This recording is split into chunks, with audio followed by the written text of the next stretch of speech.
चलिए तो हम शुरू करते हैं सेल मेम्ब्रेन के बारे में, which is also called as plasma membrane और also known as plasma lemma. तो देखिए, हम सेल मेम्ब्रेन के अलग अलग नाम भी देख रहे हैं।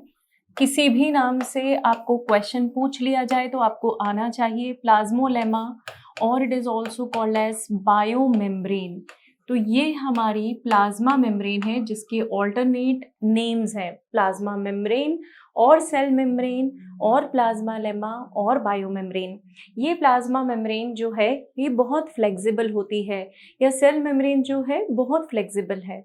रीज़न, आप जब ट्रांसपोर्ट करेंगे सब्सटेंसेस का तो चीज़ों को अंदर लाना, बाहर जाने देना, इन दोनों चीज़ों के लिए, इन दोनों काम के लिए आपकी प्लाज्मा मेम्ब्रेन को फ्लेक्सिबल होना पड़ेगा, राइट। तो प्लाज्मा मेम्ब्रेन बहुत फ्लेक्सिबल है। कैसे है और क्या है जो उसे फ्लेक्सिबल बनाता है, इसके बारे में भी हम डिस्कस करेंगे।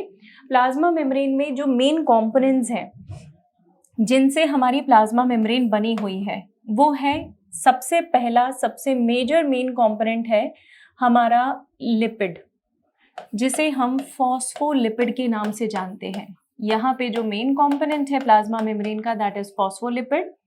उसके अलावा प्लाज्मा मेम्ब्रेन में प्रोटीन्स प्रेजेंट होते हैं, एंड देन हमारी प्लाज्मा मेम्ब्रेन में कार्बोहाइड्रेट्स होते हैं। कार्बोहाइड्रेट्स का मतलब शुगर, और ये शुगर मॉलिक्यूल्स भी हमारी प्लाज्मा मेम्ब्रेन का एक बहुत इंपॉर्टेंट कंपोनेंट है। तो ये तीन चीज़ें हमारी मिलकर प्लाज्मा मेम्ब्रेन को बनाती हैं। इनका कॉम्पोजिशन वैरी करता है, कहाँ पे किसका क्या कॉम्पोजिशन वैरी करेगा, that we will talk about. और एक कंपोनेंट मैं आपको बताती हूँ which is called as cholesterol.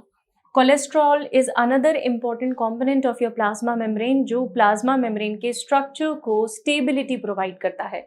देखेंगे कैसे। हमारे प्लाज्मा मेम्ब्रेन में प्रोटीन्स और लिपिड का कॉम्पोजिशन वैरी करता है बच्चों। जो लिपिड मॉलिक्यूल है ना, लिपिड मॉलिक्यूल साइज में छोटा होता है, जबकि प्रोटीन मॉलिक्यूल साइज में काफ़ी बड़ा होता है। तो आप सोच सकते हैं कि बड़ा प्रोटीन मॉलिक्यूल छोटे लिपिड मॉलिक्यूल से बराबरी नहीं कर सकता। आप ऐसा सोचिए कि प्रोटीन और लिपिड का कंपोनेंट लगभग बराबर होने वाला है, तो ये बहुत फ्यू मेम्ब्रेन्स में होता है। मेजरली 1 प्रोटीन मॉलिक्यूल पर 50 लिपिड मॉलिक्यूल्स और पर 100 लिपिड मॉलिक्यूल्स हो सकता है, ठीक है। तो हम बात कर रहे हैं कि प्रोटीन्स और लिपिड का कंपोनेंट प्लाज्मा मेम्ब्रेन में वैरी करता है। ये पॉइंट आपको बहुत अच्छे से याद रखना है, नीट में इस पॉइंट से रिलेटेड क्वेश्चंस पूछे गए हैं। तो जो प्रोटीन्स और लिपिड का कंपोनेंट हमारी प्लाज्मा मेम्ब्रेन में वैरी करता है, उसमें हम सबसे इम्पॉर्टेंटली बात करेंगे आरबीसी के कंपोनेंट के बारे में। RBCs which are also known as erythrocytes. ये एरिथ्रोसाइट्स या आरबीसीज जो हैं, ये बच्चों बहुत इंपॉर्टेंट सेल सेल रहे हैं या सेल कॉर्पसल रहे हैं, जिनके ऊपर बहुत सारी स्टडीज की गई हैं। And you know the reason why. The reason is, जो इनकी मेम्ब्रेन है, it is only present with them. They have no cell organelles, they have no nucleus. तो अगर आप प्लाज्मा मेम्ब्रेन को स्टडी करना चाहते हो तो आप एरिथ्रोसाइट की मेम्ब्रेन को स्टडी कर लें, आपको बहुत अच्छे रिजल्ट्स मिलेंगे। और इसीलिए हमारी एनसीईआरटी कहती है कि हमारे आरबीसीज की मेम्ब्रेन में लिपिड्स और प्रोटीन्स का कंपोनेंट जो है वो 50:40 है। अगर आप देखें तो जो प्रोटीन मॉलिक्यूल्स हैं वो प्रोटीन मॉलिक्यूल्स हमारे पास 52 हैं, और जो लिपिड मॉलिक्यूल्स हैं वो हमारे पास 40 हैं। Just give me a minute.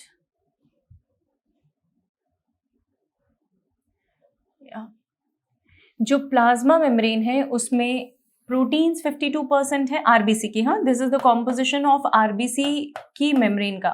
Okay, so do not consider it to be universal for all. ये सिर्फ आरबीसी या एरिथ्रोसाइट की मेम्ब्रेन का कॉम्पोजिशन है, जहाँ पे 52% इनके पास प्रोटीन होता है बच्चों, एंड 40% जो होते हैं वो होते हैं लिपिड्स। अभी भी ये 100 नहीं हो रहा, तो इसीलिए नहीं हो रहा क्योंकि यहाँ पे कार्बोहाइड्रेट्स भी ऐड होंगे। तो ओवरऑल आरबीसी के पास सिर्फ मेम्ब्रेन होने say that makes it more suitable for the study of structure of plasma membrane, right. ये कॉम्पोजिशन आपको याद रखना है, ये कॉम्पोजिशन पूछा गया है नीट में, बिल्कुल बकायदा यही सेम क्वेश्चन पूछा गया है। हर मेम्ब्रेन का कॉम्पोजिशन अलग अलग है एज आई टोल्ड यू, लेकिन ये एवरेज कॉम्पोजिशन है जो हमारे पास है। लिपिड कंपैरेटिवली कम होते हैं, प्रोटीन्स ज़्यादा होते हैं, लेकिन प्रोटीन्स का जो साइज है, जो ऑक्यूपेंसी है, वो कंपैरेटिवली लिपिड के ज़्यादा होती है because of size of protein molecules. तो ये एवरेज डेटा है आपके सामने, जहाँ पे लिपिड 40%, प्रोटीन्स में vary from 58 to 59 to 60 even. जो प्रोटीन्स होते हैं, ये प्रोटीन्स में एर्जिनिन एंड लाइसिन ये सबसे ज़्यादा प्रेजेंट होते हैं। मैं आपको एक कॉन्सेप्ट रिलेट करके बता रही हूँ। हमारा जो डीएनए है वो न्यूक्लियस में पैक होता है, और न्यूक्लियस में डीएनए को पैक करने के लिए हमें कुछ स्पेशल प्रोटीन्स की ज़रूरत है। वो स्पेशल प्रोटीन्स हिस्टोन्स होते हैं। रिमेंबर, ये आप क्लास 12th में भी पढ़ेंगे ये concept. There are special proteins which are known as histone proteins which are meant for the packaging of DNA in the nucleus.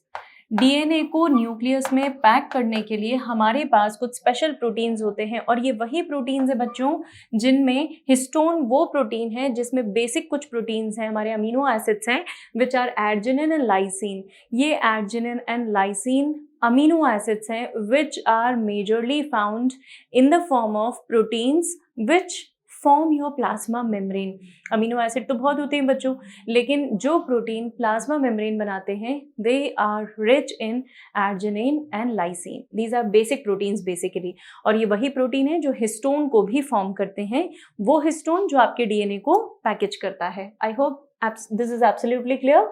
Carbohydrate का कॉम्पोजिशन काफ़ी कम होता है। क्यों कम होता है वो हम समझेंगे थोड़ी देर में। अगर मैं प्लाज्मा मेम्ब्रेन के स्ट्रक्चर के ऊपर जाऊं, स्ट्रक्चर के बारे में बात करूं, तो प्लाज्मा मेम्ब्रेन जो है ये बेसिकली लिपिड्स प्लस प्रोटीन का मेजर कॉम्पोजिशन है। तो मैं ऐसा बोल सकती हूं कि प्लाज्मा मेम्ब्रेन लिपोप्रोटीनेशियस है। लिपोप्रोटीनेशियस, लिपोप्रोटीनेशियस का मतलब है the one that is made up of lipid plus protein, जो लिपिड और प्रोटीन से मिलकर बना हुआ है। और क्योंकि ये दोनों लेयर अलग अलग होती हैं, आप बकायदा देख सकते हैं माइक्रोस्कोप में कि लिपिड की लेयर कहाँ है और प्रोटीन की लेयर कहाँ है। चूंकि दोनों लेयर्स अलग अलग हैं, अलग अलग स्प्रेडेड हैं, इसीलिए हम इसे बहुत अच्छे से देख पाते हैं कि ये दो लेयर्स के फॉर्म में है। देखिए, प्लाज्मा मेम्ब्रेन हर किसी का यूनिक फीचर है। लिपोप्रोटीनेशियस है, दैट इज ट्रू, लेकिन यहाँ पे लिपिड और प्रोटीन का जो कॉम्पोजिशन है, percentage of lipid and protein will vary. Even आपको और एक कॉन्सेप्ट बताती हूँ जहाँ पर प्लाज्मा मेम्ब्रेन के नाम भी अलग अलग हैं डिपेंडिंग अपॉन वो किस में प्रेजेंट है। जैसे वैक्यूल की जो प्लाज्मा मेम्ब्रेन है उसे हम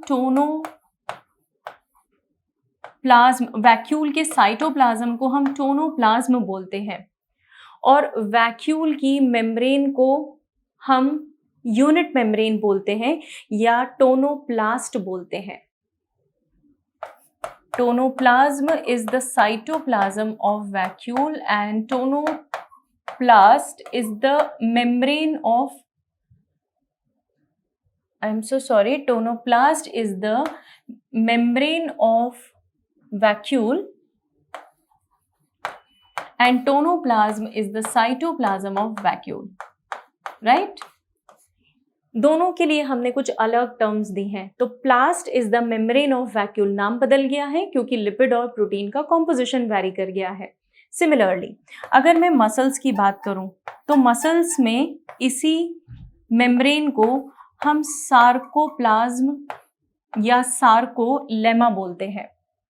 sarcolemma is the membrane and sarcoplasm is the cytoplasm. So this membrane in muscle cell is known as sarcolemma and sarcoplasm is the cytoplasm. क्योंकि हम साइटोप्लाज्म पढ़ चुके हैं इसीलिए मैं आपको साइटोप्लाज्म के भी टर्म्स देती चल रही हूं। यही बात अगर मैं न्यूरॉन के लिए कहूं तो it is called as, neuron की membrane is called as neurilemma. The membrane of neuron is known as neurilemma. तो ये हो गए अलग अलग नाम depending upon lipid and protein के कॉम्पोजिशन के बेसिस पे, जहां पे हमने प्लाज्मा मेम्ब्रेन को अलग अलग नाम दिए हैं।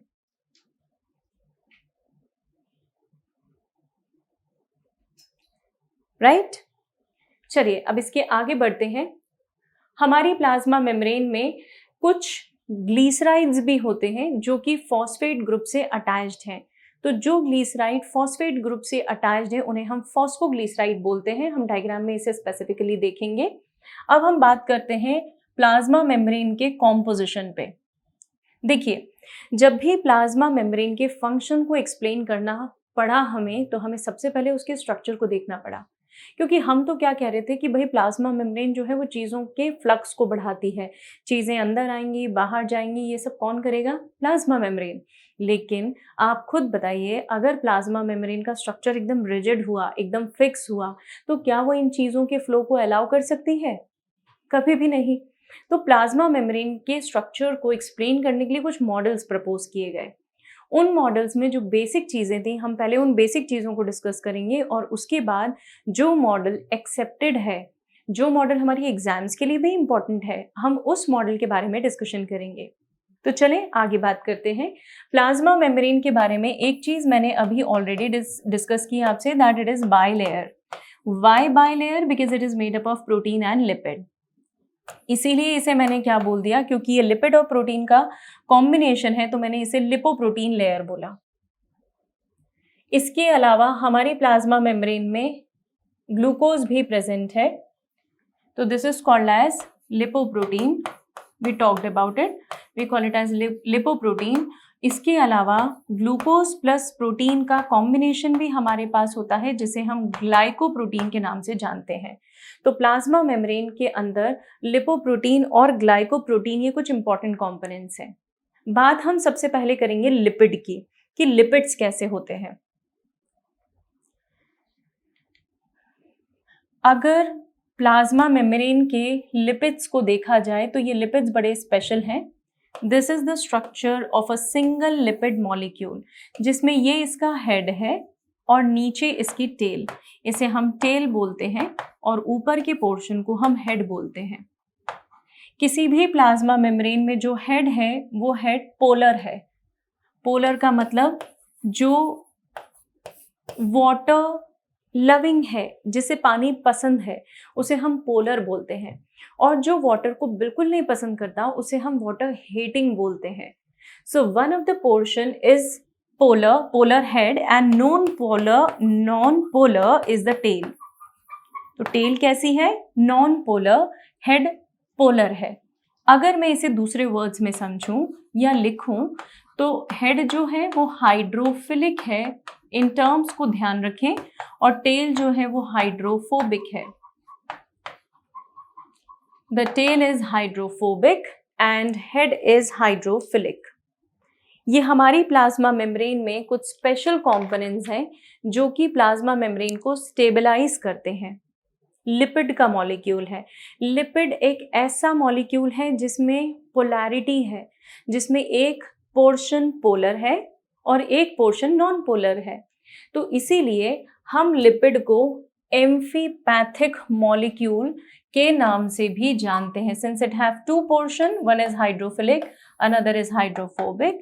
इसीलिए हम लिपिड को एम्फीपैथिक बोलते हैं,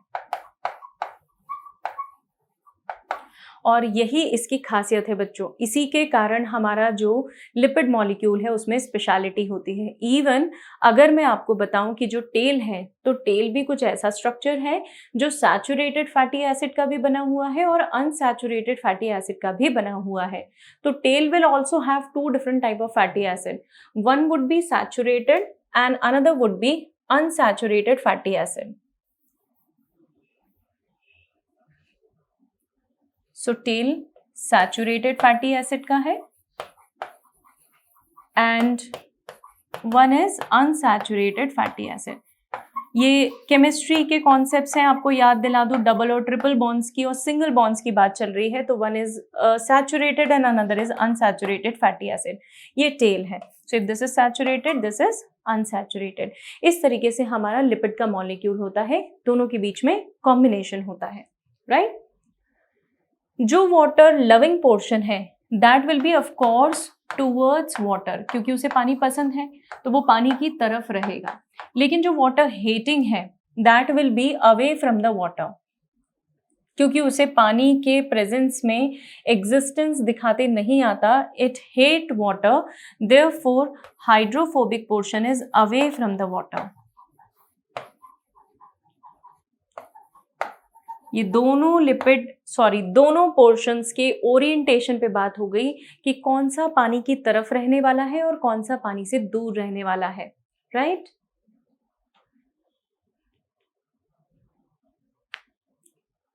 this we have already talked about कि हमारी प्लाज्मा मेम्ब्रेन में जो है वो दो अलग अलग कंपोनेंट्स हैं, one is protein and another is lipid. अब ये जो मेम्ब्रेन के प्रोटीन्स हैं इन्हें हमने क्लासिफाई किया है इनटू टू कैटेगरीज मेजरली। ये जो क्लासिफिकेशन है ये है on the basis of isolation और on the basis of extraction. आप कितने इजीली इन सब्सटेंसेस को एक्सट्रैक्ट, इन प्रोटीन्स को एक्सट्रैक्ट कर सकते हैं, आसानी से कर सकते हैं या नहीं कर सकते हैं, आपको मेहनत लगेगी, उसके बेसिस पे हमने प्लाज्मा मेम्ब्रेन के प्रोटीन्स को क्लासिफाई किया है, राइट। प्लाज्मा मेम्ब्रेन के प्रोटीन्स को जितना इजीली आप आइसोलेट कर लें या जितना डिफिकल्टी से आप आइसोलेट करें, उसके बेसिस पे these proteins are classified as integral protein, we also call it as intrinsic proteins। जरा टर्म का मतलब समझिए, आपको रटना कम पड़ेगा, हमें रटना नहीं है, चीज़ों को समझ के बढ़ेंगे तो आसानी से याद कर पाएंगे। इंट्रिंसिक प्रोटीन्स का मतलब है जो अंदर है। भाई अगर कोई घर के अंदर में बैठा हुआ है, अंदर सिटिंग है, रूम अंदर के रूम्स में बैठा हुआ है, तो उसे बाहर निकालना मुश्किल होगा ना। लेकिन जो घर के बाहर खड़ा है उसे तो आप बहुत इजीली ड्रैग कर सकते हैं, राइट। इंट्रिंसिक मतलब इन, अंदर, जो अंदर है उसे आपको निकालने में बहुत मेहनत लगेगी, लेकिन जो बाहर की तरफ है, एक्सट्रिंसिक, आउटर पोर्शन है ना, उसे आप बहुत आसानी से निकाल लेंगे। याद हो गया। इंट्रिंसिक प्रोटीन मतलब integral proteins which are difficult to isolate. जब आप इसे रिमूव करने की कोशिश करेंगे तो ये कठिनाई से आइसोलेट होंगे। वहीं पे जो हमारे पेरिफेरल प्रोटीन्स होते हैं उन्हें हम एक्सट्रिंसिक प्रोटीन बोलते हैं, मतलब ये ऐसे प्रोटीन्स हैं जिन्हें हम बाहर इजीली निकाल सकते हैं। पेरिफेरल और extrinsic, these are the proteins which are located on outer side. अब इस आउटर साइड का मतलब समझना बच्चों, आउटर साइड से आप ऐसा न समझें कि सेल के बाहर, ये मेरा सेल है, इस सेल की मेम्ब्रेन है, मैंने इसको डबल मेम्ब्रेन बता के आपको बताना चाहा है कि सेल के अंदर भी एक लिक्विड है जिसे मैं साइटोप्लाज्म के नाम से जानती हूँ, और इस सेल के बाहर भी एक लिक्विड है जिसे मैं एक्स्ट्रा सेलुलर फ्लूइड के नाम से जानती हूँ। क्या ये क्लियर है कि सेल के अंदर भी लिक्विड है और बाहर भी लिक्विड है? यस, दोनों तरफ पानी है। जहां पर दोनों तरफ पानी है वहां पे प्रोटीन्स होंगे, वो प्रोटीन्स को हम कहेंगे पेरिफेरल प्रोटीन्स। मतलब इस तरफ जो प्रोटीन होंगे लिपिड लेयर के और इस तरफ जो प्रोटीन्स होंगे उन्हें हम बोलेंगे पेरिफेरल प्रोटीन्स। ये एक पेरिफेरल दिखाया मैंने आपको, दूसरा पेरिफेरल दिखाया। ये ओवरव्यू डायग्राम है, अभी मैं आपको एक और डिटेल डायग्राम दिखाऊंगी। So we have two types of protein, majorly इन्हीं दो टाइप ऑफ प्रोटीन के बारे में बात करते हैं, but there is one more protein which is called as tunnel protein. वो टनल प्रोटीन एक्चुअली और कुछ नहीं है, वो इंट्रिंसिक का ही एक पार्ट है। तो we will talk about this integral और इंट्रिंसिक प्रोटीन, जिसमें एक कैटेगरी मेरे पास टनल प्रोटीन्स की भी है जिन्हें मैं टनल और चैनल प्रोटीन्स भी बोल सकती हूँ।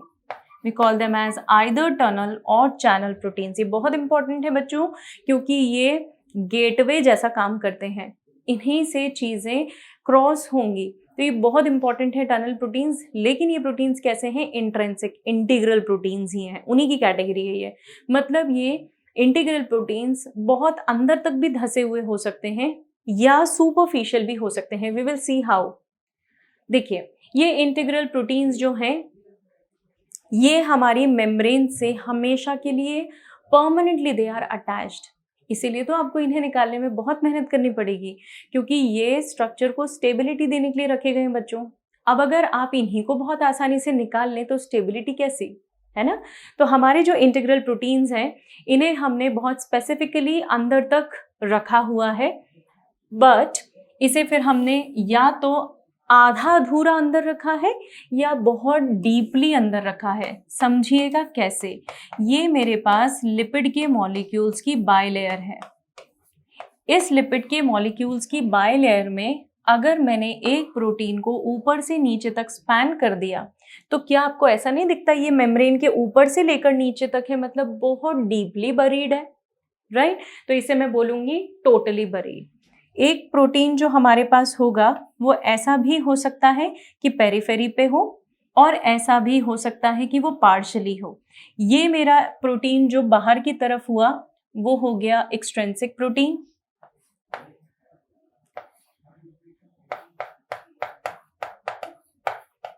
ये प्रोटीन मेरा इंट्रिंसिक प्रोटीन और ये प्रोटीन पार्शियली बरीड है, इसीलिए it is also intrinsic protein.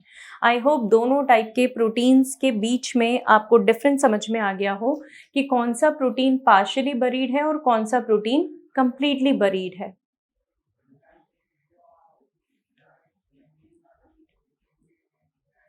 अब अगर परफेक्टली जो बरीड प्रोटीन है वो कितना बड़ा है उस पर हम डिसाइड करते हैं कि हमारी प्लाज्मा मेम्ब्रेन की थिकनेस क्या होगी। यूजुअली प्लाज्मा मेम्ब्रेन की थिकनेस 70 एंगस्ट्रॉम होती है, राइट? 70 एंगस्ट्रॉम थिकनेस ये वैरी करता है बच्चों, सेल टू सेल वैरी करेगा। कुछ सेल्स में ये थिकनेस कम भी हो सकती है, कुछ सेल्स में ये थिकनेस ज़्यादा भी हो सकती है। तो इंटीग्रल प्रोटीन जो टोटली बरीड हैं ये थिकनेस को कॉन्ट्रीब्यूट करते हैं। अबाउट टनल प्रोटीन्स हम ऑलरेडी बात कर चुके हैं that there are special proteins which are called as tunnel protein, जो मेम्ब्रेन में ऊपर से नीचे तक एक चैनल, एक टनल क्रिएट कर रहे हैं, right? This is basically for exchanging of substances, for the transportation of substances. Peripheral proteins के बारे में बात करेंगे हम।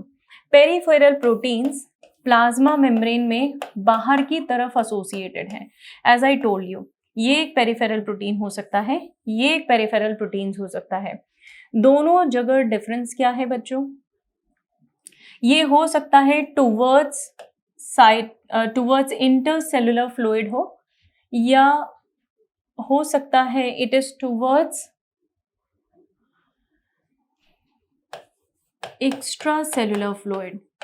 मतलब सेल के बाहर जो लिक्विड है वहां पर भी ये प्रोटीन हो सकता है और सेल के अंदर की तरफ जो लिक्विड है मतलब टुवर्ड्स साइटोप्लाज्म जो है ये प्रोटीन वहां पर भी हो सकता है।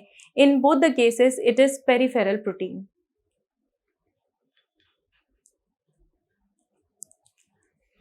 पेरिफेरल प्रोटीन्स के फॉर्मेशन के साथ साथ हमारी प्लाज्मा मेम्ब्रेन में कुछ और स्पेशल प्रोटीन्स हैं जिन्हें हम ग्लाइकोप्रोटीन्स बोलते हैं। ग्लाइकोप्रोटीन्स बेसिकली ग्लूकोज एक शुगर है, it's a carbohydrate plus protein, इन दोनों का कॉम्बिनेशन। हमारी प्लाज्मा मेम्ब्रेन में ग्लूकोज प्लस प्रोटीन का कॉम्बिनेशन है या फिर ग्लूकोज प्लस लिपिड का कॉम्पोजिशन है, राइट?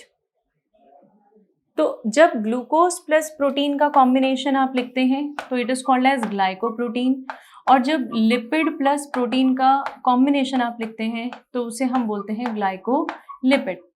ये दोनों चीजें हमारी प्लाज्मा मेम्ब्रेन में रिकॉग्निशन का काम या रिसेप्टर्स का काम करती हैं। बहुत इंपॉर्टेंट पार्ट है ये, जरा सुनिएगा, समझने की कोशिश करिए। हम जानते हैं कि हमारी बॉडी का सेल किसी दूसरे की बॉडी के सेल से अलग है ना? हमारी बॉडी को इंटरनली ये सब कुछ पता है कि ये सेल मेरा है और ये सेल मेरा नहीं है। तो कैसे पता चला भाई, ये कैसे जाना आपने कि ये आपका सेल है और ये आपका सेल नहीं है, राइट? ये बैक्टीरिया है और ये आपका सेल है, कैसे जाना आपने? ये वायरस है और ये आपका सेल है, कैसे जाना आपने? ये बहुत इंपॉर्टेंट फिनोमिनन है, इसे बोलते हैं cell recognition, cell to cell recognition, जो कि सिर्फ एक चीज पर निर्भर है, which is called as markers. There are special kind of markers which are present on the membrane. हमारे सेल की मेम्ब्रेन पे कुछ स्पेशल मार्कर्स प्रेजेंट हैं जो सेल को आइडेंटिफाई करने में मदद करते हैं, सेल के आइडेंटिफिकेशन में हमें हेल्प करते हैं. और इसीलिए हमने कहा सेल टू सेल रिकॉग्निशन के लिए हमारे पास दो चीज़ें हैं, ग्लाइकोलिपिड एंड ग्लाइकोप्रोटीन. ये मेम्ब्रेन में बाहर की तरफ प्रेजेंट होते हैं, ऑन द आउटर साइड, ताकि हमें मार्कर का फॉर्म दे सके, हमें आइडेंटिफाई करने में. जैसे आप जब पढ़ते हैं तो आप जब पन्ने पलटते हैं, कुछ हाईलाइटेड पोर्शंस आपको मिलते हैं. ये हाईलाइटेड पोर्शन क्या इंडिकेट करते हैं कि भाई ये पोर्शन बहुत इंपॉर्टेंट है, इसे अच्छे से पढ़ लो. ऐसे कुछ होता है हमारे साथ. ऐसी तरह हमारे सेल के साथ भी सेल टू सेल रिकॉग्निशन के लिए दीज प्रोटीन्स आर हेल्पफुल. अब अगर मैं सेल रिकॉग्निशन की बात करूं कि हम कहाँ कहाँ इन सेल्स को रिकॉग्नाइज करने की कोशिश करते हैं, तो देखिए, आप जब ब्लड ट्रांसफ्यूजन करते हैं, एक पर्सन से दूसरे पर्सन को ब्लड दिया गया, तो हम मैच करके देते हैं ना, ब्लड रैंडमली दे देते हैं क्या? भाई इसका भी रेड कलर का है, इसका भी रेड कलर का है, चलो दे दो ब्लड. नहीं ना, हमेशा ब्लड को मैच किया जाता है. इसे हम बोलते हैं ब्लड ग्रुपिंग, राइट. दूसरी बात, ऑर्गन डोनेशन आपने सुना होगा, किडनी ट्रांसप्लांटेशन आपने सुना होगा. It is all because of cell to cell recognition.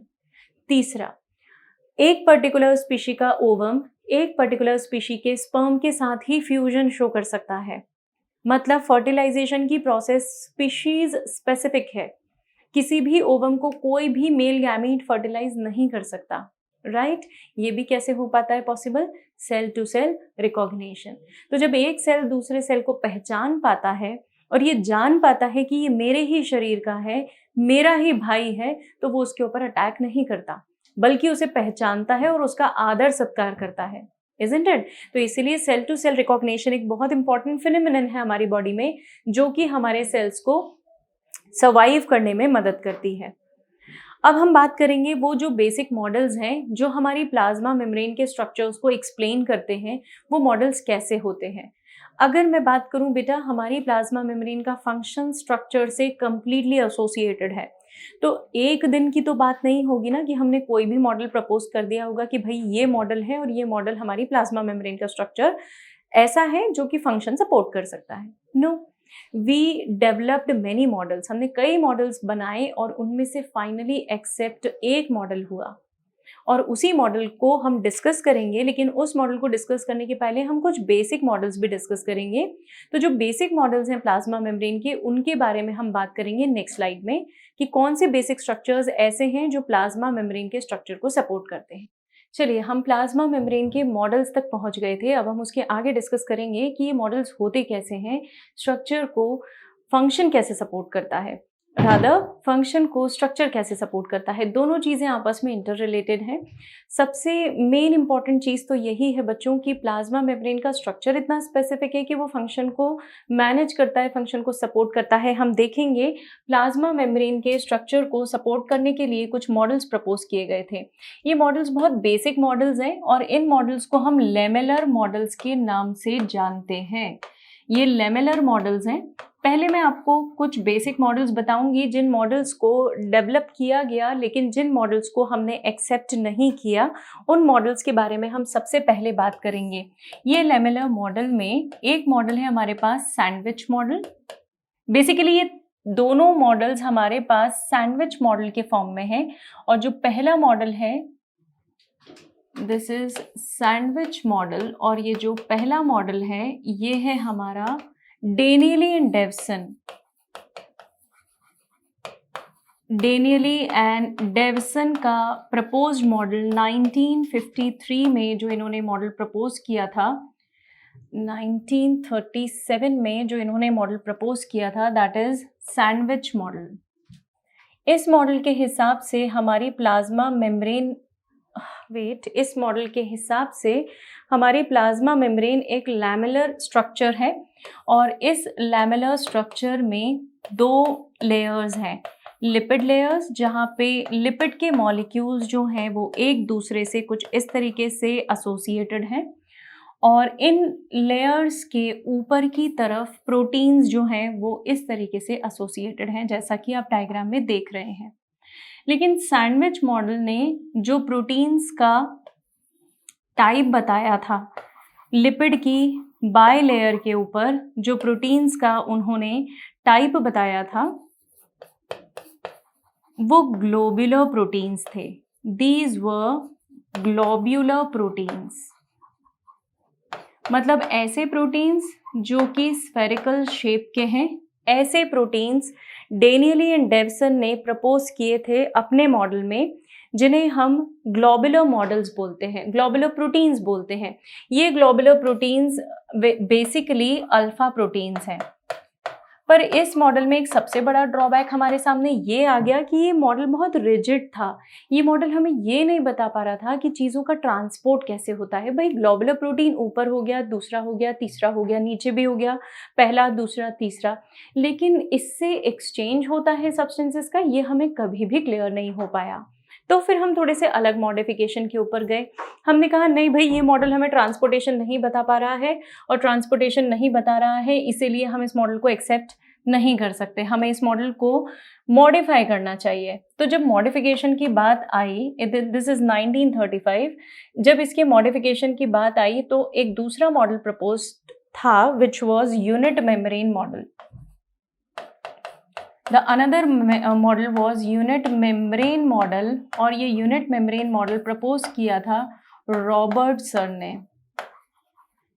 इन्होंने भी लिपिड बाइलेयर को तो वैसा ही हमें बताया कि जो लिपिड बाइलेयर्स हैं इस तरीके से अरेंज हैं कि इनके जो हाइड्रोफोबिक एंड्स हैं वो एक दूसरे को फेस कर रहे हैं, लेकिन जो हाइड्रोफिलिक हेड हैं वो अवे फ्रॉम द टेल्स हैं, मतलब टूवर्ड्स साइटोप्लाज्म है, टूवर्ड्स फ्लूइड है। ये जो प्रोटीन का कॉम्बिनेशन इन्होंने बताया, वो प्रोटीन्स का कॉम्बिनेशन यहाँ पे था फाइब्रस प्रोटीन, मतलब वो प्रोटीन्स इस तरीके के थे, थ्रेड के फॉर्म में वो प्रोटीन थे जिन्हें हम फाइब्रस प्रोटीन नाम देते हैं। तो रॉबर्टसन के मॉडल के हिसाब से फाइब्रस प्रोटीन थे, लेकिन लिपिड की बाइलेयर एज इट इज थी। डेनियल एंड डेवसन के मॉडल के हिसाब से लिपिड की बाइलेयर भी थी, लेकिन उसके ऊपर जो प्रोटीन्स थे वो कैसे थे? Globular proteins. ये अल्फा प्रोटीन्स हैं और ये बीटा प्रोटीन्स हैं। आप ध्यान से देख लीजिए कि इन दोनों मॉडल्स ने क्या एक्सप्लेन किया, लेकिन दोनों ही मॉडल का एक सबसे बड़ा ड्रॉबैक ये था कि दोनों मॉडल ये नहीं बता पा रहे थे कि प्लाज्मा मेम्ब्रेन में ट्रांसपोर्टेशन कैसे होता है, इसीलिए इन दोनों मॉडल को डिस्कार्ड किया गया, हमने इन्हें एक्सेप्ट नहीं किया और इनके प्लेस में हमने एक दूसरा मॉडल लाया which is fluid mosaic model proposed by Singer and Nicolson. The model was proposed by Singer and Nicholson। ये बहुत इंपॉर्टेंट मॉडल है आपके एग्जाम के पॉइंट ऑफ व्यू से भी, और कॉम्पिटिटिव एग्जाम्स में जितने भी क्वेश्चंस प्लाज्मा मेम्ब्रेन पे फ्रेम होते हैं वो इसी मॉडल को ध्यान में रखते हुए फ्रेम करते हैं। तो जो हमारे सैंडविच मॉडल है उसमें तीसरा model which is most accepted model till so far, जो मॉडल हमने आज तक सबसे ज़्यादा एक्सेप्ट किया है वो है हमारा फ्लूइड मोज़ेक मॉडल। देखिए, हमें सबसे बड़ी समस्या तो यही आ रही थी बच्चों की ट्रांसपोर्टेशन कैसे होता है, हम वो नहीं समझा पा रहे थे। तो जब आप ट्रांसपोर्टेशन समझा देंगे आपके मॉडल की मदद से तो वो मॉडल एक्सेप्टेड ही होगा ऑफ कोर्स। तो हमारा जो फ्लूइड मोज़ेक मॉडल है that very well explains transport of substances. लेकिन ये भी ध्यान रखिए, ट्रांसपोर्ट ऑफ सब्सटेंसेस दो टाइप का है। कुछ सब्सटेंसेस ऐसे हैं बच्चों जो पानी में घुलकर बहुत इजीली मूव कर सकते हैं, वहीं कुछ सब्सटेंसेस ऐसे हैं जो पानी में घुल नहीं सकते, लेकिन उनका ट्रांसपोर्टेशन तो फिर भी करवाना है। भाई आपके हार्मोन्स को ही लीजिए, क्या आपके हार्मोन्स सिर्फ वाटर बेस्ड हार्मोन्स हैं? बिल्कुल नहीं, हमारे हार्मोन्स लिपिड बेस्ड हैं, कोलेस्ट्रॉल भी है, स्टेरॉइड भी है। So we do have fat related hormones. We do have substances which are fat based, lipid based, which needs transportation. तो इसका मतलब हमारी प्लाज्मा मेम्ब्रेन हर टाइप के सब्सटेंसेस के ट्रांसपोर्टेशन को इंपॉर्टेंस देती है। ज़रा ध्यान रखिएगा इस बात को, क्योंकि मैं स्ट्रक्चर से रिलेट करने वाली हूँ कि मैंने क्यों ऐसी बात कही आपसे कि ये वाटर सोल्यूबल सब्सटेंसेस का भी ट्रांसपोर्ट करती है और ये लिपिड सोल्यूबल सब्सटेंसेस का भी ट्रांसपोर्ट करती है। It's an important aspect. हम बात शुरू करते हैं इसी सिंगर निकोल्सन मॉडल की, जहाँ पे हमारे पास सबसे पहला इम्पॉर्टेंट पार्ट कि ये model quasi fluid nature show करता है हमारी प्लाज्मा मेम्ब्रेन का। Quasi fluid, see it is not perfectly fluid. Plasma membrane कैसी है? क्वासी। क्वासी मतलब पार्शियल, मतलब आधी लिक्विड है और आधी सॉलिड है ना।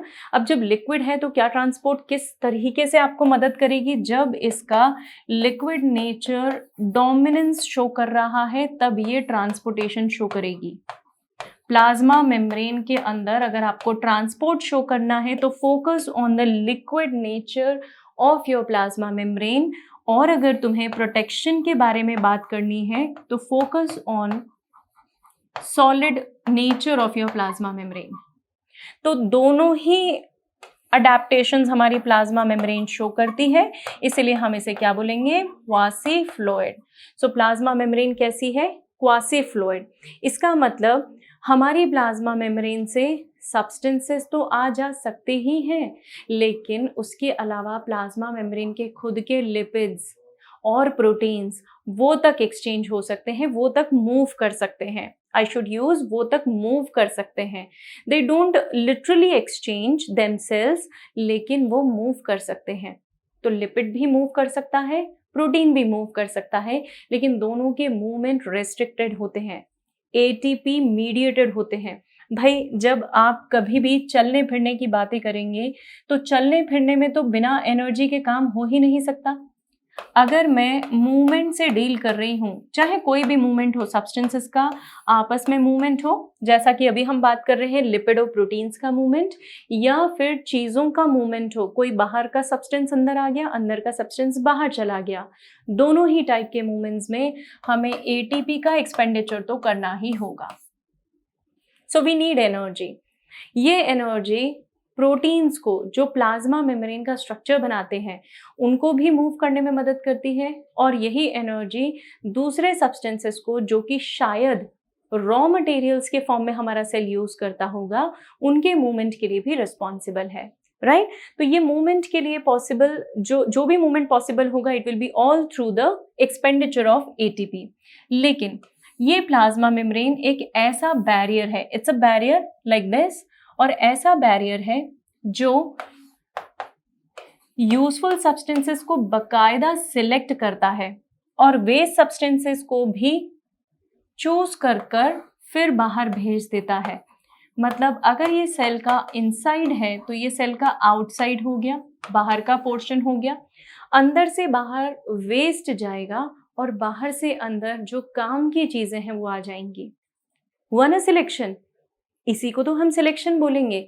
अगर आप चूज कर पा रहे हैं कि क्या सही है क्या गलत है और फिर आप चीजों को एक्सचेंज कर रहे हैं, so that is what is called as selective, right.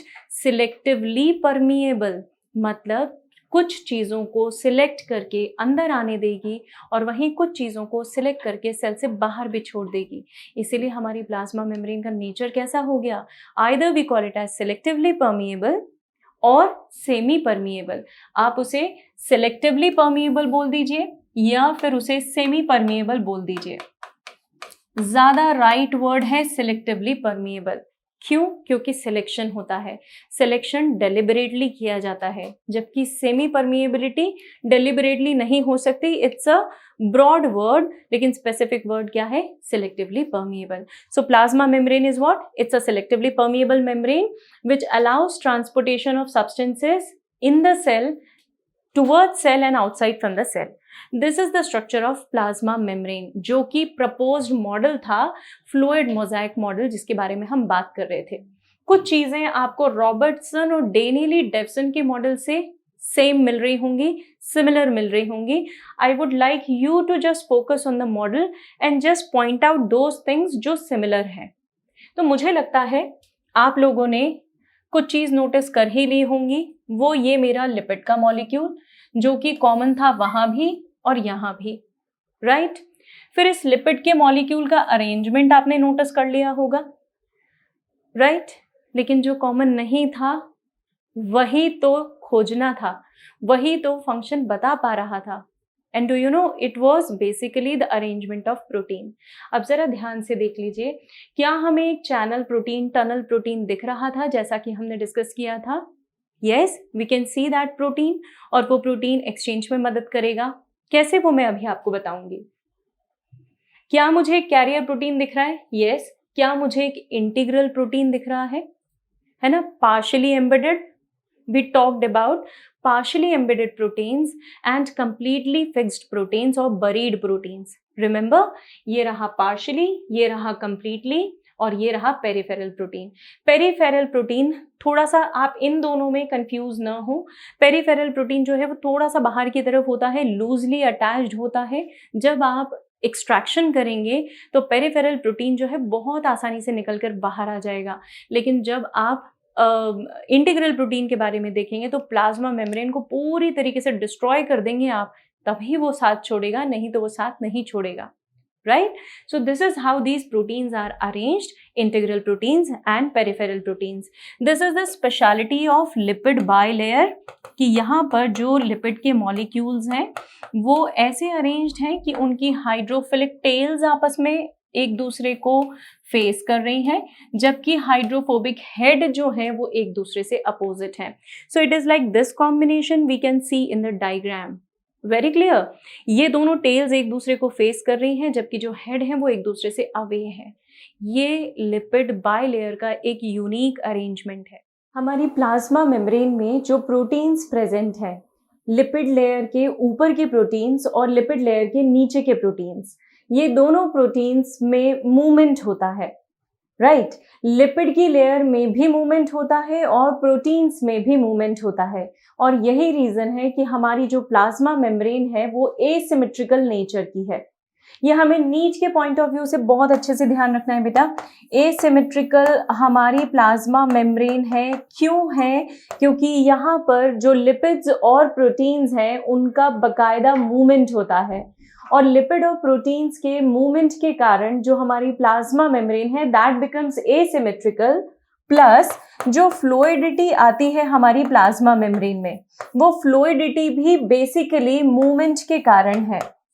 ये मूवमेंट रिस्ट्रिक्टेड मूवमेंट है, हालांकि बहुत ज्यादा मूवमेंट नहीं होता है, लेकिन movement of lipid and proteins, इनके कारण हमारी प्लाज्मा मेम्ब्रेन में एसिमेट्रिकल नेचर डेवलप होता है। चलिए, तो ये प्लाज्मा मेम्ब्रेन के स्ट्रक्चर से इसका फंक्शन कैसे एसोसिएटेड है, अब वो हमें देखना है। क्योंकि अब तक दो मॉडल जो हमने डिस्कार्ड किए थे, क्यों किए थे, रिजेक्ट किए थे, क्यों किए थे? क्योंकि वो ट्रांसपोर्ट नहीं बता पा रहे थे, और प्लाज्मा मेम्ब्रेन का तो एक सबसे मेजर फंक्शन ट्रांसपोर्टेशन ही है। इसलिए अब हम प्लाज्मा मेम्ब्रेन के ट्रांसपोर्टेशन को डिस्कस करेंगे कि वो कैसे हमें चीज़ों को अंदर बाहर लाने जाने देने में मदद करती है। देखिए, लिपिड की लेयर है, प्रोटीन्स का एसोसिएशन है। हमारे पास दो टाइप के मॉलिक्यूल्स होते हैं जिन्हें हम पोलर मॉलिक्यूल्स और नॉन पोलर मॉलिक्यूल्स बोलते हैं। अब अगर मैं नॉन पोलर मॉलिक्यूल्स के ट्रांसपोर्टेशन को देखूं तो वो डेफिनेटली कुछ अलग होगा, और पोलर मॉलिक्यूल्स के ट्रांसपोर्टेशन को देखूं तो दोनों में ही डिफरेंसेस आएंगे। हमारा लिपिड का मॉलिक्यूल एम्फीपैथिक है, हमने बात करी, उसका जो ऊपर का हेड है वो पोलर है। जरा समझें ध्यान से, ये लिपिड का मॉलिक्यूल है, it's a polar molecule, we talked about it already. ये एंड पोलर है और ये एंड नॉन पोलर है, राइट। तो जरा देखें, पोलर सब्सटेंसेस इस हेड तक तो क्रॉस हो जाएंगे, पर क्या आपको ऐसा नहीं लगता कि नॉन पोलर टेल्स के पास पहुंचते पहुंचते दिक्कतें बढ़ जाएंगी, है ना? ठीक उसी तरह समझिए, जब आप आपने ड्राइविंग अभी अभी सीखी है, प्लेन रोड पे तो आप बहुत अच्छे से ड्राइव कर लेंगे, लेकिन जहाँ गियर चेंज करने की बात आएगी आपको प्रॉब्लम होगी।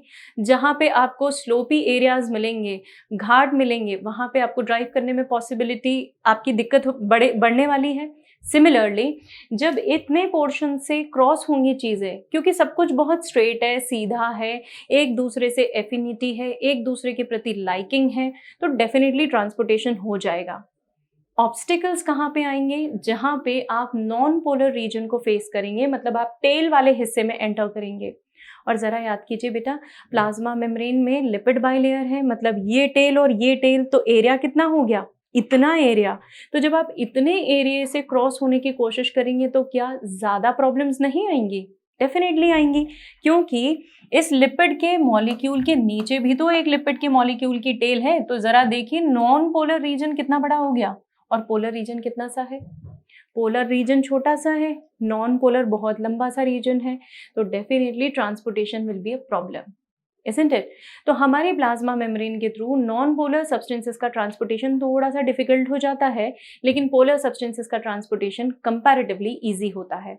लेकिन पोलर सब्सटेंसेस का ट्रांसपोर्टेशन भी सिर्फ इतने रीजन तक। इसीलिए हमारी प्लाज्मा मेम्ब्रेन में कुछ स्पेशल चैनल्स हैं जिनको हमने अभी देखा था। देखिए जरा ये चैनल प्रोटीन। चैनल प्रोटीन एक ऐसा प्रोटीन है जिससे वाटर बहुत इजीली क्रॉस हो सकता है। वाटर एक पोलर मॉलिक्यूल है बेटा, और पोलर मॉलिक्यूल को क्रॉस करवाना है तो लिपिड की लेयर को क्रॉस वो मुश्किल से करेगा, लेकिन वो टनल प्रोटीन को बहुत आसानी से क्रॉस कर पाएगा। रीजन, टनल प्रोटीन उसके लिए फैसिलिटेटेड मीडियम बन गया है, एक फैसिलिटेटर बन गया है, एक हेल्पिंग हैंड बन चुका है कि जिसके थ्रू वाटर बहुत इजीली मूव कर जाएगा। तो यहाँ से जब पानी घुसने की कोशिश करेगा तो बड़ी आसानी से घुस जाएगा, जबकि लिपिड के मॉलिक्यूल्स को इतने भी एफर्ट्स लगाने की ज़रूरत नहीं है। लिपिड के मॉलिक्यूल्स जो हैं वो सिर्फ लिपिड की लेयर से ही क्रॉस हो सकते हैं। लिपिड के मॉलिक्यूल्स डायरेक्टली इस लेयर को क्रॉस करके अंदर आ सकते हैं because they are lipid soluble, जबकि जो वाटर सोल्यूबल पोर्शंस हैं हमारे, वो वाटर सोल्यूबल पोर्शंस कैसे हैं? जहाँ पे या वाटर लविंग पोर्शंस कौन से हैं? जहाँ से वाटर इजीली मूव इन कर सकता है। तो देखिए ज़रा ट्रांसपोर्टेशन की बात मैं करूँ फिर से आपसे, तो हम इसी स्लाइड पे आ रहे हैं जहाँ पे ट्रांसपोर्टेशन में हमारे पास दो मेथड्स हैं। आप कितनी एनर्जी रखते हैं ट्रांसपोर्टेशन करने के लिए, उसके बेसिस पे हमने ट्रांसपोर्टेशन को दो मेजर कैटेगरीज में डिवाइड किया है। एक एक्टिव है और दूसरा पैसिव है। जैसे हम नॉर्मली किसी बहुत एनर्जेटिक पर्सन के लिए टर्म यूज करते हैं कि बहुत एक्टिव है, ये हर काम बहुत जल्दी करता है, प्रोएक्टिव है। इसका मतलब क्या? जिसमें एनर्जी का लेवल ज्यादा हो, राइट? तो जब आप एनर्जी का एक्सपेंडिचर करते हैं, एटीपी स्पेंड करेंगे, तो प्रोसेस कैसी होगी? एक्टिव। लेकिन जहाँ पे एटीपी का एक्सपेंडिचर नहीं होगा, वो प्रोसेस कैसी है? पैसिव। भाई जहाँ एनर्जी कम खर्च कर रहे हैं या नहीं खर्च कर रहे हैं, क्या इसका रेट पर कोई असर होगा? डेफिनेटली होगा। अरे जब आप एनर्जी नहीं लगा रहे हैं तो process will be very slow, isn't it? Slow है लेकिन बंद नहीं हुई है। स्लो होने के बावजूद वो प्रोसेस चलेगी। पता है क्यों? Because there will be a concentration gradient, there will be a gradient of substances. किसी एक जगह सब्सटेंसेस ज्यादा हैं, किसी दूसरी जगह सब्सटेंसेस कम है। So there is a concentration gradient जिसके थ्रू सब्सटेंसेस मूव करेंगे। कहाँ पे? पैसिव प्रोसेस में। तो हायर कॉन्सेंट्रेशन से लोअर कॉन्सेंट्रेशन की तरफ सब्सटेंसेस का मूवमेंट होगा पैसिव ट्रांसपोर्ट में, जबकि एक्टिव में तो मुझे इन चीज़ों की ज़रूरत ही नहीं है। मुझे कॉन्सेंट्रेशन ग्रेडियंट से कोई मतलब नहीं है, क्योंकि कॉन्सेंट्रेशन ग्रेडियंट के बिना भी मेरे सब्सटेंसेस मूव कर जाएंगे। आफ्टर ऑल मैं एनर्जी जो प्रोवाइड कर रही हूँ, इजंट इट? तो active and passive, passive transport is dependent on concentration gradient, जबकि active transport is dependent on energy and not on concentration gradient. Passive transport को फिर हम फर्दर क्लासिफाई करके पढ़ेंगे डिफ्यूजन में, and a special type of diffusion which is called as osmosis. तो passive transport can be further classified into diffusion and osmosis, जबकि जो मेरा एक्टिव ट्रांसपोर्ट है इसके लिए मैं commonly use sodium and potassium pumps use करती हूँ। सोडियम एंड पोटेशियम पंप्स कुछ स्पेसिफिक पंप्स हैं जो हमारे नर्वस सिस्टम में बड़ा इंपॉर्टेंट रोल प्ले करते हैं, राइट? हमारे जो न्यूरॉन्स हैं उन न्यूरॉन्स से sodium and potassium continuously exchange करते हैं। I will show you brief here. ये अगर न्यूरॉन है तो अंदर सोडियम है, बाहर पोटेशियम है। दोनों के बीच में जब एक्सचेंज होना है तो 3 सोडियम जब बाहर जाएंगे तब 2 पोटेशियम जो है वो अंदर आएंगे, right. It's a mutual exchange, 3 के बदले 2, ये याद रखो। ओके, 3 सोडियम अंदर आएंगे तभी 2 पोटेशियम बाहर जाएंगे। This is the mutual exchange बच्चों, और इसीलिए ये सोडियम पोटेशियम पंप हमारी बॉडी में ऑपरेट होता है with the expenditure of energy. It's an active transport process, right. Let us talk about diffusion and osmosis. अगर सब्सटेंसेस हायर कॉन्सेंट्रेशन से लोअर कॉन्सेंट्रेशन की तरफ मूव करते हैं and these substances are either solid, liquid or gas. Solid के अंदर diffusion बहुत बहुत बहुत ही रेयर होता है, लिक्विड के अंदर ऑफ कोर्स होता है, और गैसेस के अंदर आपको बहुत अच्छे से डिफ्यूजन दिखाई देगा। तो इन सब्सटेंसेस के बीच में जब एक्सचेंज होता है तो that is what is diffusion. लेकिन अगर ट्रांसपोर्ट होना है across a semi permeable membrane, this is semi permeable membrane, यहां पर वाटर के मॉलिक्यूल्स का मूवमेंट, तो जो वाटर के मॉलिक्यूल्स यहाँ पर प्रेजेंट हैं वो इस सेमी परमिएबल मेम्ब्रेन को क्रॉस करके अपोजिट साइड चले जाते हैं, उसे हम बोलते हैं ऑस्मोसिस। ऑस्मोसिस एक स्पेशल डिफ्यूजन है जहाँ पे सिर्फ और सिर्फ वाटर का मूवमेंट होता है, और इस वाटर के मूवमेंट के लिए एक सेमी परमिएबल मेम्ब्रेन की बहुत ज़रूरत है। So this is what is osmosis. ये सोडियम पोटेशियम पंप का example we already talked about. So neutral solutes जो है वो बहुत आसानी से क्रॉस हो सकते हैं। 4 सब्सटेंसेस को क्रॉस होने में टाइम लगता है, उसमें भी अगर सोडियम पोटेशियम पंप है तो it is purely an active process, और सॉलिड, लिक्विड, गैसेस जो हैं अगर उनका मूवमेंट होगा तो that would B diffusion. Water cross हो सकता है and it will be through osmosis, again that will be with the help of tunnel protein. ये पोलर मॉलिक्यूल्स हैं जो कि नॉन पोलर लिपिड बाइलेयर से क्रॉस हो सकते हैं अगर आपके पास कोई स्पेशल फैसिलिटेटर हो तो, मतलब कुछ ऐसे सब्सटेंसेस जिनके ऊपर चार्ज है और उन्हें आप मूव करवाना चाहते हैं तो you need a carrier protein. जैसे वाटर को हमें जब मूव करवाना था तो we took the help of carrier protein, a tunnel protein. Okay, that is what is called as facilitated diffusion or facilitated transport, जहाँ पे you need a substance to help you out, बिना उसकी मदद के आप काम नहीं कर सकते, उसे हम बोलते हैं facilitator, right. So this is what is facilitated diffusion. कुछ आयंस जो है वो कॉन्सेंट्रेशन ग्रेडियंट को बहुत इजीली क्रॉस कर सकते हैं from higher concentration to lower concentration. Sodium potassium pumps हैं। ये चैनल प्रोटीन्स के बारे में हमने बताया है। सिंपल डिफ्यूजन में हम सिर्फ चीज़ों को डायरेक्टली क्रॉस करके या मेम्ब्रेन को डायरेक्टली क्रॉस करके अंदर से बाहर मूव कर सकते हैं, दिस इज सिंपल डिफ्यूजन। ये चैनल प्रोटीन सिर्फ खुला हुआ है और चीज़ें बाहर चली गई। फैसिलिटेटेड डिफ्यूजन में with the help of certain carrier proteins and expenditure of energy चीज़ें अंदर आती हैं या बाहर जाती हैं। सो दिस इज द कंपैरिजन। और जब आप प्योरली एनर्जी सप्लाई करते हैं, कैरियर प्रोटीन को बिना एनर्जी सप्लाई करके चीज़ें लाते हैं, so that is facilitated diffusion, just a facilitated diffusion, passive process. और अगर फैसिलिटेटेड डिफ्यूजन में आप एनर्जी भी इंट्रोड्यूस कर देंगे तो that will be facilitated diffusion but an active process. So this is the right representation, a summarized representation. इसके अलावा हमारे प्लांट्स या एनिमल्स या बैक्टीरियल सेल्स में एक स्पेशल मैकेनिज्म होता है। एक सेल के अंदर न्यूट्रिशन आना, चाहे वो सॉलिड फॉर्म में आए चाहे वो लिक्विड फॉर्म में आए, उसे हम बोलते हैं endocytosis. This endocytosis can be divided into phagocytosis and pinocytosis।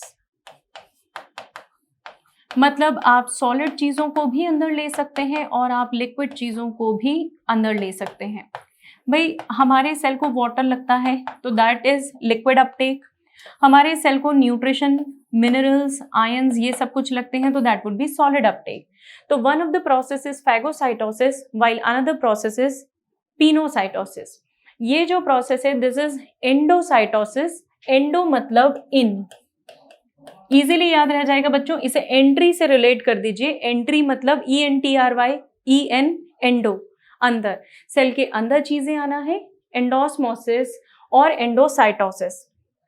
इसे हम बल्क ट्रांसपोर्ट की कैटेगरी में रखते हैं क्योंकि यहाँ पर सेल के अंदर एक साथ बहुत सारी चीजें आती हैं, एक साथ लिक्विड आ जाता है, एक साथ सॉलिड आ जाता है। तो देखिए जरा, liquid transport is pinocytosis which is basically bulk transport.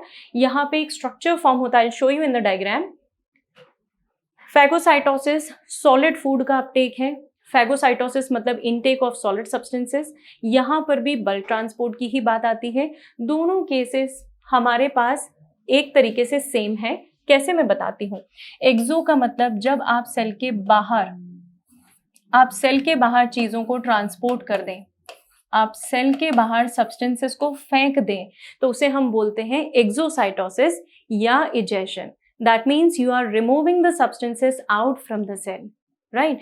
आप चीजों को बाहर थ्रो कर रहे हैं एक्सो, चीजों को अंदर ले रहे हैं एंडोसाइटोसिस। इसे एक डायग्राम की मदद से सिंप्लीफाई करके समझते हैं। ये एक अमीबा है जिसके आसपास ये एक फूड पार्टिकल है। इस फूड पार्टिकल को अमीबा को अब्सॉर्ब करना है, लेना है।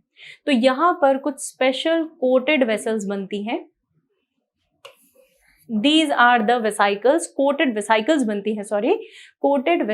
बनती हैं, जिन वेसाइकल्स को बनाने के लिए कुछ स्पेशल प्रोटीन्स लगते हैं।